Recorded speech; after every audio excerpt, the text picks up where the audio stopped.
परम साधुवाद के पात्र आदरणीय गुरुदेव, संगनी बहन जी, धर्मानुरागी भाइयों, माताओं, बहनों, आइए हम सब जो है जन्म जीवन और मृत्यु का जो चक्र है उससे कैसे बचे, उसकी पावन गाथा की ओर आगे बढ़े। हम अभी तक ज्ञान कथा की चर्चा कर रहे थे। अब ज्ञान से हमारा भक्ति पुष्ट हो रहा है। हमने चर्चा किया था कि संसार में तो हम रहें, यहाँ की माया से मोहित ना हो। नैमिषारण्य तीर्थ पर सूत जी महाराज सौनक आदि ऋषियों को और गंगा के तट पर भगवान सुखदेव जो है महाराज परीक्षित को आज अष्टम स्कंद की कथा श्रवण करा रहे हैं। हमने कल तक सप्तम स्कंद की कथा का श्रवण किया। आज आइए प्रवेश करें अष्टम स्कंद, मनवंतर लीला। हमने प्रारंभिक दौर में चर्चा किया था कि एक कल्प में 14 मनवंतर और एक मनवंतर जो है जब 72 बार जब आता है तब एक मनवंतर समाप्त होता है। अभी श्वेत वराह कल्प का 7वां मनवंतर और 7वां मनवंतर का अभी 28वां कलयुग चल रहा है। कलयुग का उम्र कितना है? 5125 वर्ष वर्तमान में भी उनकी आयु, और कुल आयु कितनी है? 4,32,000 वर्ष। हमने चर्चा किया था कि 9 का जीवन में बहुत महत्व है।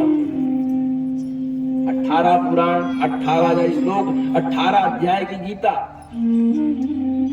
कलयुग का उम्र भी 4,32,000, 4,729 और द्वापर का उम्र 8,64,000। 8 से 14, 4, 18, 1, 8, 9 और त्रेता का उम्र 12,96,000।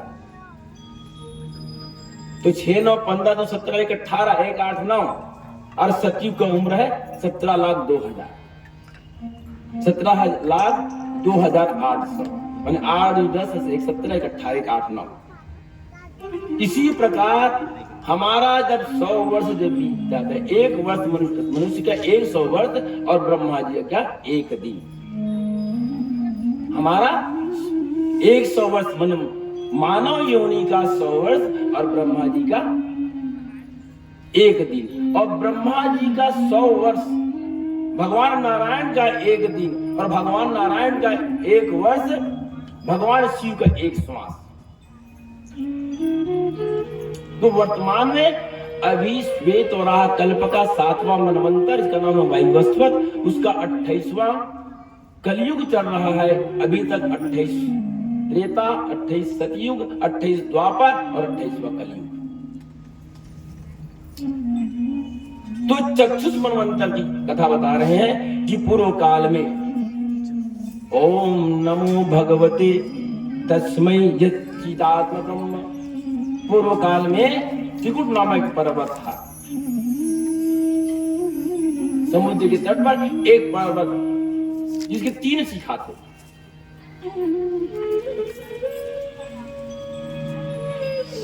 और 3 शिखा किसका भी था? लंका में जहां रावण राज किया करता था। गिरि त्रिकूट ऊपर बस लंका, कहर रावण सहज आशंका। एक त्रिकुट पर्वत कौन सा? जहां पर एक सरोवर के चारों तरफ एक पर्वत था, उनकी 3 शिखाएं थी। और त्रिकुट पर्वत एक कौन सा? जहां पर रावण राज किया करता था। और एक त्रिकुट पर्वत कहां? हमारे आपके पास। गृह का रजना जन जाला, तेयति दुर्गम शैल विशाला। त्रिकुट क्या है? काम, क्रोध और लोभ। ये हमारी आपकी कथा है बहन। जितनी कथा है हमसे अलग नहीं है। हम संसार में हैं, संसार हम में है, हम परमात्मा में, परमात्मा हम में है। हम कहते हैं ना, नहीं शरीर के अंदर आत्मा है और आत्मा में ही परमात्मा है। तो हम भी संसार रूपी सरोवर में हम हैं और हम में जो है 3 प्रकार के पर्वत हैं जो जन्म से लेकर मृत्यु तक हमारे पीछे लगा रहते हैं, काम, क्रोध और लोभ। और उस त्रिकुट पर्वत में एक सुंदर सरोवर है, मध्य में सरोवर, और तीनों तरफ जो है पर्वत, 3 शिखाएं। एक शिखा स्वर्ण, उनका रंग क्या? स्वर्ण के आकार, स्वर्ण के रंग का, एक रजत रंग का और तीसरा ताम्र रंग का। और उसी में एक हाथी रहा करता था। हाथी माने मद का, अभिमान का स्वरूप। हाथी किसका स्वरूप है? मद का, कामना का, वासना का। हाथी में वासना रहती है और हमें भी वासना है। काम की वासना, क्रोध की वासना, लोभ की वासना,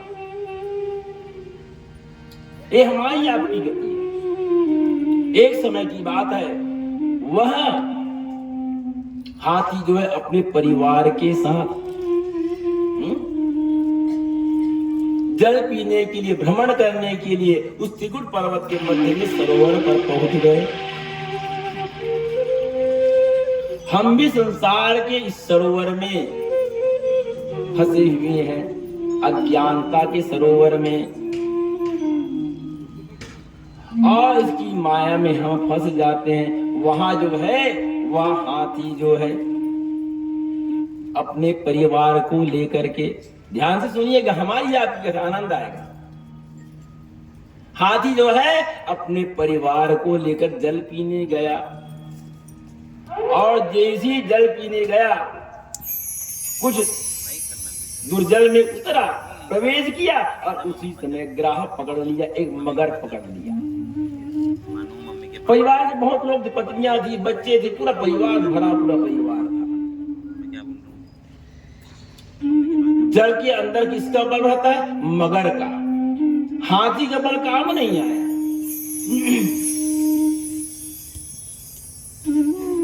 मगर जो है कामना का प्रतीक है और हाथी जो है मद का प्रतीक है।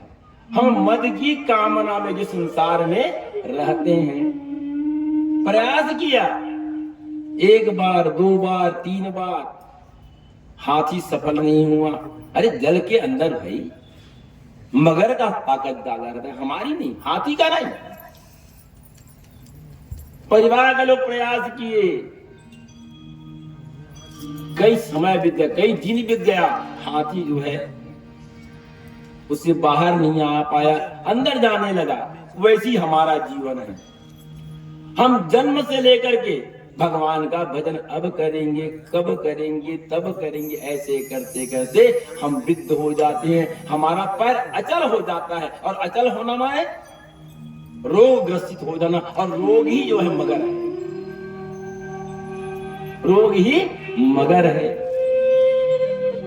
भैया भगवान की भजन कब करोगे? अरे अभी तो बच्चे हैं, अभी तो हमका घर का काम कर रहा है, अभी तो बच्चों की शादी करनी है। और ऐसे करते करते हम क्या हो जाते? वृद्ध हो जाते हैं, पैर रुक जाता है। हाथी को भी मदद, मेरा इतना बड़ा परिवार है, ये मुझको बचा लेंगे, लेकिन अकेले आए हैं और अकेले आ जाएंगे। माटी का है पुतला बंदे, माटी में मिल जाएंगे। ना बेटा बाप का होगा, ना बाप बेटी का रह जाएगा। क्या लेकर तू आया था और क्या लेकर तू जाएगा? अरे राम में शरण लगा ले बंदे, रामदास कहलाएगा। आप सबने सिकंदर का कहानी सुना होगा। सिकंदर की याददाश्त करिए। सिकंदर महान, वो विश्व विजय प्राप्त करने के लिए युद्ध करते करते हिंदुस्तान आ गया, और उनके गुरु का नाम था अरस्तु। अरस्तु से बोले महाराज, हे गुरुदेव, मैं भारत को जीतना चाहता हूं। सत्य कथा है, सत्यवाणी है अरस्तु का, इतिहास बोलिए। सिकंदर बोले महाराज, हे गुरुदेव, मुझको आज्ञा दीजिए। तो कहां जाओगे? बोले मैंने पूरा विश्व जीत लिया, केवल भारत बाकी है। अरस्तु कहता है, भारत का इतिहास खोल के देखिए। बोले सिकंदर बेटा वहां मत जा। बोले क्यों? वहां संत रहते हैं, वहां संत रहते हैं, वहां मत जाओ तुम। अरस्तु बोला, मना किया। सिकंदर बोले महाराज मुझे अनुमति दो। छोटा सा हिंदुस्तान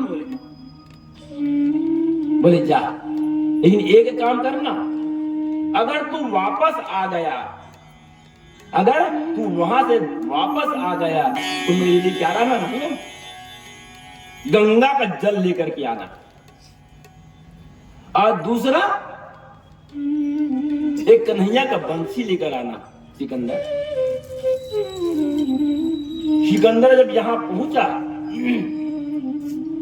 प्यास लगी उनको, तो गंगा के तट पर जब पहुंचा, एक दिगंबर साधु वहां सोया हुआ था, एक पैर पर दूसरा पैर डाल करके। सिकंदर को प्यास लगी, पानी के घट रखा था। बोले हे साधु, हे महात्मा, मुझको प्यास लगी है, मुझको जल पिला। बोले तुम कौन? तो बोले विश्व विजेता सिकंदर। बोले तू अपने आप को विश्व विजेता मानता है और मेरे सामने भीख मांग रहा है? बोले कहां विजय प्राप्त किया? बोले मैंने ईरान, इराक, बगदाद, ना जाने कितने देशों को जीता, अब मैं हिंदुस्तान को, भारत को जीतना चाहता हूं। तो बोले मूर्ख, उसके बाद क्या करेगा? फिर मैं बैठ करके मैं तो हूं, आराम करूंगा। बोले तुमसे मूर्ख कोई है ही नहीं। बोले मेरे बाजू में लेट जा। बोले इतने लोगों की हिंसा करने के बाद, युद्ध करने के बाद, अपराध करने के बाद तू आराम कर सकेगा?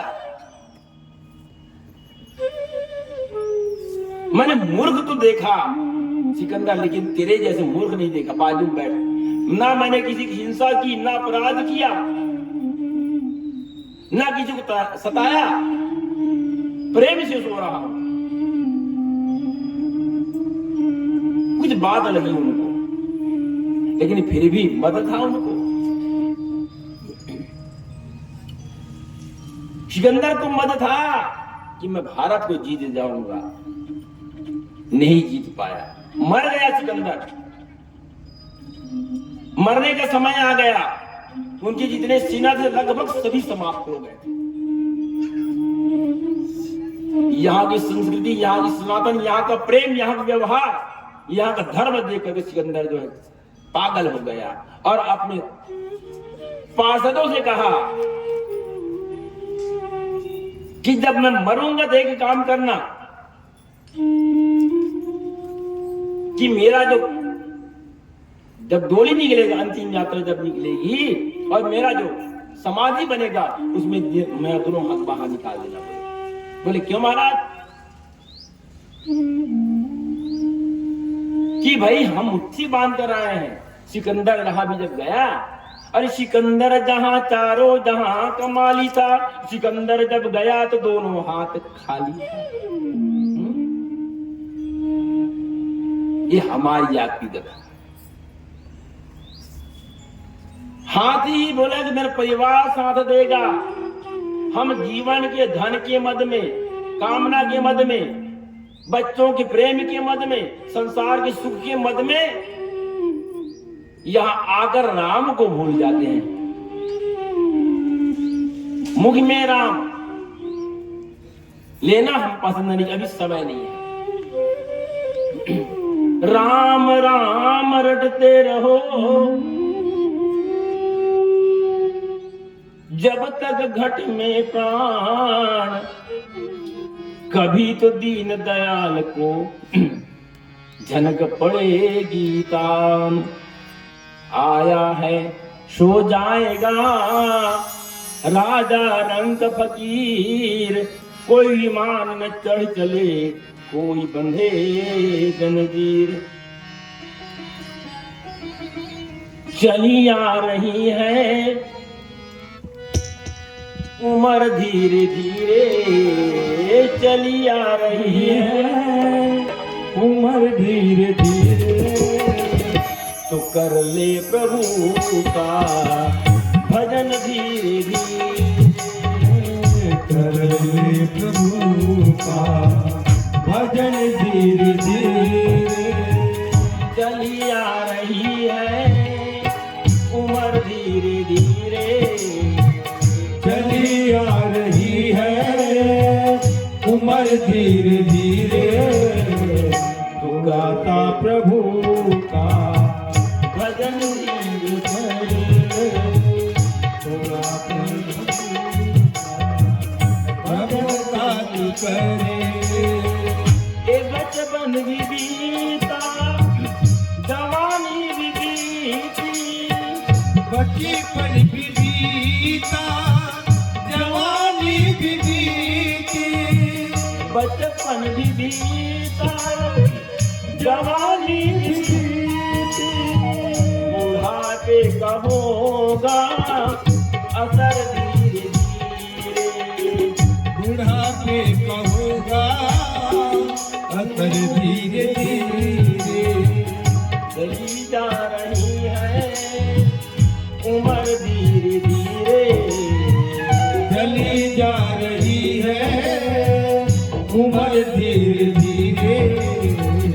तो कर ले प्रभु का भजन धीरे धीरे, कर ले प्रभु का भजन धीरे धीरे। कर ले भजन धीरे धीरे। हाथी जो है ऐसे करते करते कई वर्ष बीत गए। ये हमारी आज की घटना है। हम बच्चों के लिए सुख का बंटवारा होता है। देखिए हम क्या कहते हैं, सुख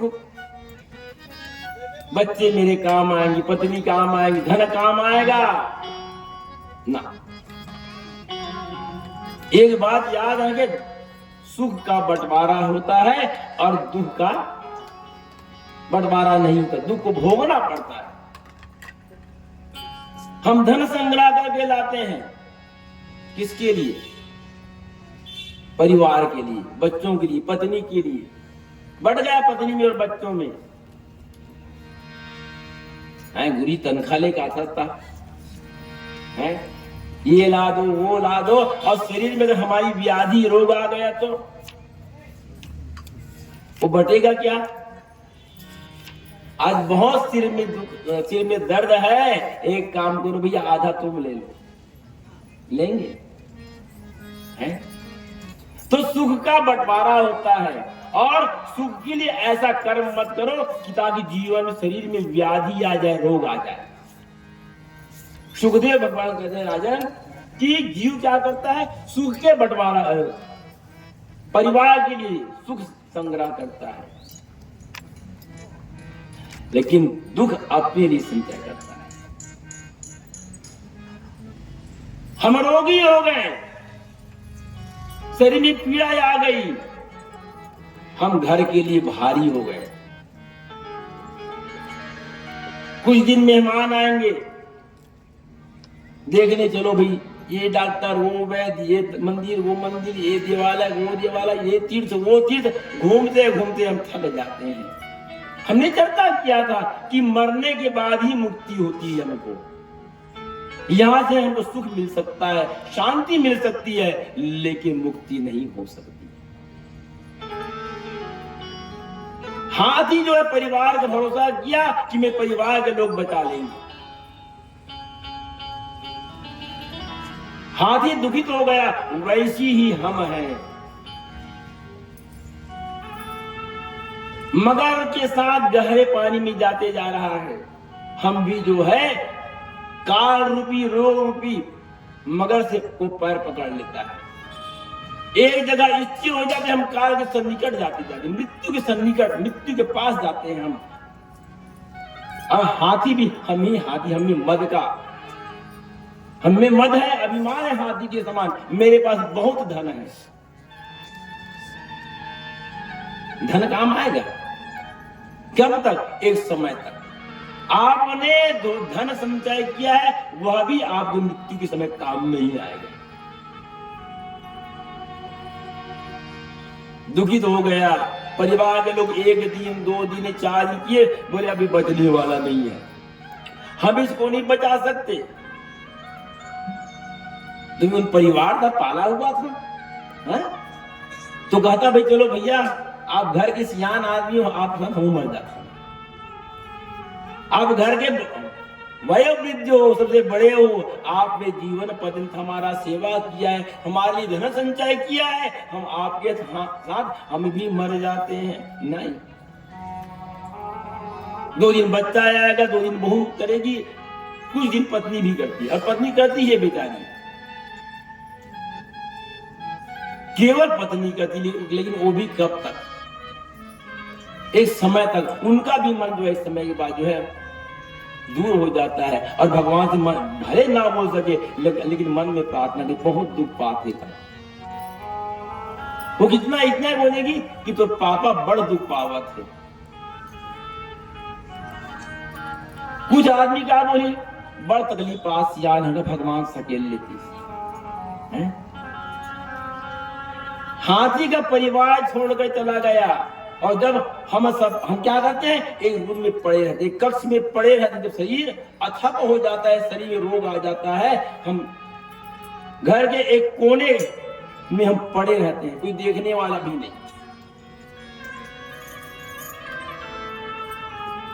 हम क्या है, जगत को पकड़ते हैं, जगदीश को छोड़ते हैं। और तब हमको क्या करना चाहिए? हाथी परेशान हो गया, दुखित हो गया, और उसी समय हाथी जो है, अब बोले परिवार के लोग भी चले गए, काल मुझको नहीं छोड़ रहा है, शरीर में पीड़ा है, बह रहा है, विरक्त हो गया। और तब उसी सरोवर से एक कमल का फूल लिया, अपने शुंड में एक कमल का फूल लिया, और उठाकर भगवान को याद करने लगे।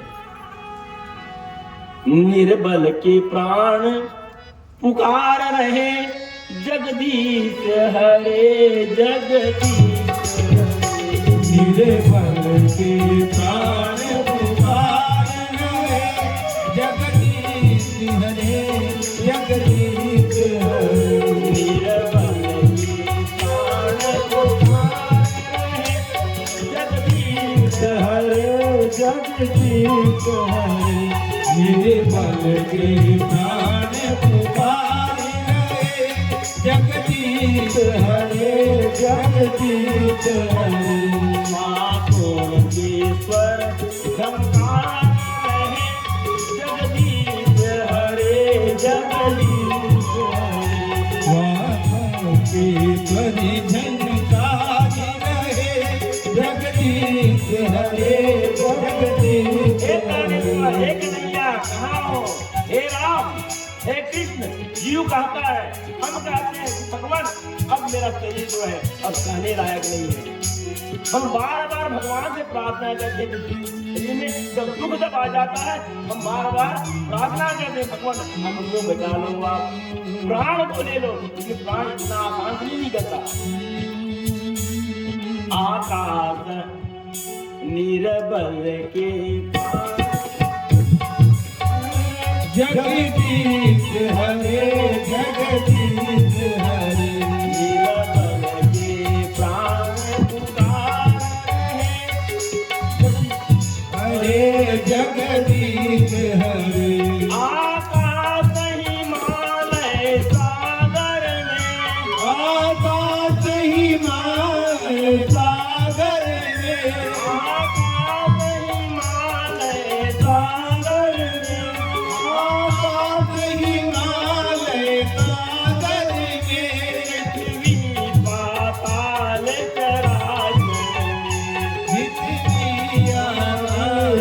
चराचर में, पृथ्वी पाताल चराचर में, पृथ्वी पाताल चराचर में। शब्द मधुर गुंजार रहे, मधुर गुंजारी रहे जगदीश हरे जगदीश हरे जगदीश हरे निर्मल के प्राण जगदीश हरे जगदीश हरे जब दया दृष्टि हो जाती है जब दया दृष्टि हो जाती है जब दया दृष्टि हो जाती है जब दया दृष्टि हो जाती है चलती देती हरियाती है चलती देती हरियाती है चलती देती हरियाती है ओ करुणा के धाम सदा करुणा के धाम सदा तुम हो करुणा के धाम सदा तुम हो करुणा के धाम सदा शरणागत राधे श्याम शरणागत श्याम शरणागत राधे श्याम शरणागत राधे श्याम सदा मन में यहाँ विश्वास रहे अब मन में यह विश्वास रहे जगदीश हरे हो जगदीश हरे जगदीश हरे प्राण पुकार जगदीश हरे जगदीश हरे जगदीश प्राण पुकारे जगदीश हरे जगदीश हरे की जय हो। परिवार के लोग छोड़कर हमको चले जाते हैं तो सहारा कौन है? देखिए हम सबने कई बार देखा होगा कोई आदमी मौत को मांगता है, मौत भी इतना आसान से नहीं है। इस शरीर के अंदर आत्मा है, उसमें परमात्मा है, उसी में जीव है और उसी में जीव आत्मा है, कितने इतना आसान से निकल जाएगा। शरीर का एक नख निकालिए कितनी तकलीफ होती है। एक बाल फाड़ी बाल तोड़िए, बाल तो तोड़िए, इतना आसान नहीं है। तो जो शरीर के अंदर है वो क्या इतना आसान से निकलेगा? नहीं। हमको मृत्यु के समय हमारा पाप दिखता है। शरीर के एक एक अंग में हम मौत से भागते हैं। शरीर के एक एक अंग में 1,000 बिच्छू के डंस के समान पीड़ा रहती है। वो साधु है जिसकी मृत्यु जो है सहजता से आसानी से निकल जाता है,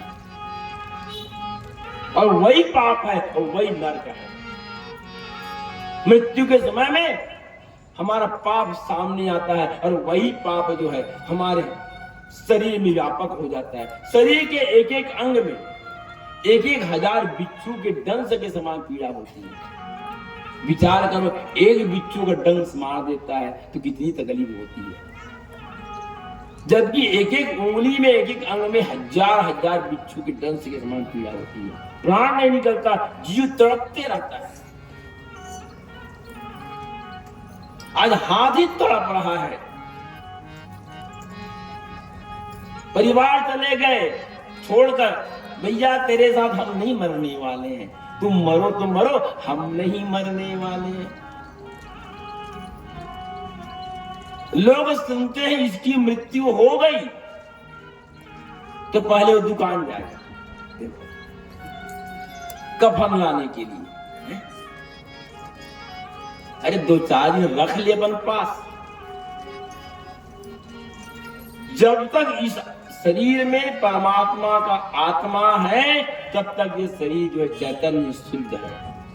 जैसी आत्मा देख लीजिए, जैसी आत्मा इस शरीर से बाहर निकलती है, प्राणांत होता है, 24 घंटे के अंतर्गत इस शरीर में कीड़ा लग जाता है। रात मत रोको, जल्दी निकालो, सूर्यास्त होने वाला है। बताओ,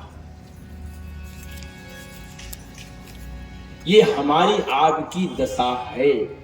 भागवत धर्म वही कहता है कि हम अपने मृत्यु को सुधारें। हम बार बार इसकी चर्चा करते हैं। धन, वैभव, सुंदरता सब यही का है, कुछ भी जाने वाला नहीं है। मुट्ठी बांध कर आए थे और हाथ पसारे जाएंगे। मुट्ठी में जब हम जन्म जब लेते हैं तो अपने पूर्व जन्म के कर्मों का धन लेकर के आते हैं। मुट्ठी बंद रहती है और जब जाते हैं तो हाथ खुला। हाथी कमल का फूल लिया, भगवान को पुकारा, और उस समय भगवान जो है भोजन करने बैठे वैकुंठ लोक में। और जैसे ही सुना कि मेरा एक भक्त मुझको पुकार रहा है, हा कहे को लक्ष्मी सुनी और थी कहे को गजराज। भगवान बोले, मां लक्ष्मी कहती है, बोले स्वामी क्या हुआ? भगवान केवल हाँ वो कह पाए थे और कहां पहुंच गए? हाथी भी नहीं कह पाया भगवान, और पहुंच गए वहां पर। गरुड़ को भी छोड़ दिए, तुम्हारा वेग मुझसे कमजोर है। हाथी के पास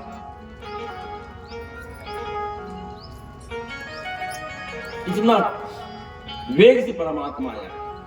अरे परमात्मा तो हर जगह है। परमात्मा कहां नहीं है बताइए? यहाँ है कि नहीं? और परमात्मा कहां है बताइए? है? परमात्मा, ईश्वर कहां नहीं है और ईश्वर कहां है? हमारा प्रेम है तो ईश्वर हर जगह, परमात्मा हर जगह है, और प्रेम नहीं है तो ईश्वर कहीं नहीं है। भगवान ने हाँ बोला, लक्ष्मी हाँ सुनी, और थी की कहते थे भगवान पहुंच गए, और उसका नाम हुआ हरि नारायण अवतार। प्रेम तुली हरि नारायण भगवान की जय। सुदर्शन चक्र लिए और तत्क्षण जो है उस मगर को, ग्राह को अपनी सुदर्शन चक्र से विध्वंस करके काट डाला। अब बताइए, हाथी विचार करने लगा, दुष्ट ये है और मुक्ति पहले इनको बोली। जो मुझको दंड दे रहा था, जो मुझको दंड दे रहा था, प्रहलाद बोले भगवान मैं जीवन भर आपको याद किया, आपका नाम याद किया, और आपके गोद में मेरे पिताजी, तो बोले मेरे पिताजी कितने हैं भाग्यशाली हैं जो परमात्मा की गोद पर हैं। तो जिसकी मृत्यु परमात्मा के द्वारा होता है, तो उनकी क्या मृत्यु होती क्या? ना, मोक्ष होता है। और मगर उसी समय जो है एक सुंदर गंधर्व बन गया। ग्राह जो है सुंदर गंधर्व बन गया, और हाथी के ऊपर जैसे भगवान के स्पर्श हुआ, पीड़ा गई, और एक सुंदर वह भी शरीर पीतांबरधारी हो गया। सुखदेव भगवान से परीक्षित बोले महाराज, ये हाथी और ग्रह जो है, बोले कि इनका शरीर जो है पशु का था, लेकिन भगवान की स्पर्श होती इनका शरीर जो पीतांबरधारी हो गया, क्यों? तो बोले गजराज जो है पांडव वंशी राजा इंद्रद्युम्न था। एक बार वो तपस्या कर रहा था, और उसी समय उसके गुरुदेव अगस्त मुनि पहुंच गए। तपस्या में रत था, जान भी लिया, लेकिन अपने गुरु को देख करके राजा इंद्रद्युम्न जो है उठा नहीं। अरे भाई, गुरु सामने आए हैं, क्योंकि गुरु से ही हमको ज्ञान की प्राप्ति होती है? इसलिए कहते हैं ना, गुरुर् ब्रह्मा गुरुर्विष्णु गुरुदेवो महेश्वरः गुरु साक्षात् परब्रह्म तस्मै श्री गुरुवे नमः। और हर शब्द का सुंदर भाव है। तमसोमा ज्योतिर्गमय, गु माने अंधेला और रू माने उजाला। तो ब्रह्मा कैसे है? हम जब गुरु के शरण में आते हैं, है ना, इसलिए हम क्या कहते हैं, हमारा सनातन धर्म क्या कहता है, जीवन में गुरु बनाना चाहिए। लेकिन इतना ऐसा नहीं, हड़बड़ी नहीं करना चाहिए कभी कि कहूं जा कान पुकार ले। कान पुक्का गुरु नहीं चाहिए है? वैसे तो बहुत मिल जाएंगे। आप सोच लो, विचार लो, 4 महीना 6 महीना देख लो, आचार विचार व्यवहार। एक हमारे साथी हैं, बोले महाराज, बोले क्या? मैंने गुरु बनाया। बोले क्या